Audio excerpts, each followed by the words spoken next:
The U.S. Senate confirmed Noem as President Donald Trump's Secretary of Homeland Security today. KELOLAND's Jordan Smith joins us to explain some of the discussions during Noem's confirmation hearing that led up to her being confirmed. Good evening, Jordan. Good evening, Julia. Well, this morning, Noem won the confirmation in a 59-34 vote. Now her new role as Secretary of the Department of Homeland Security is to oversee border security, disaster response, and immigration services. Before the vote, the Senate discussed how mass deportations will affect the economy.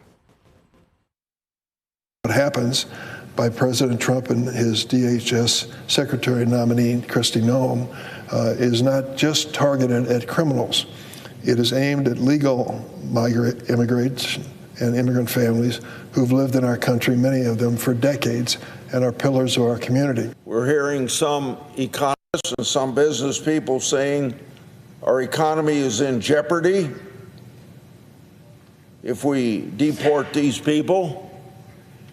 But no employer is going to hire somebody on the terrorist watch list if they know that they are.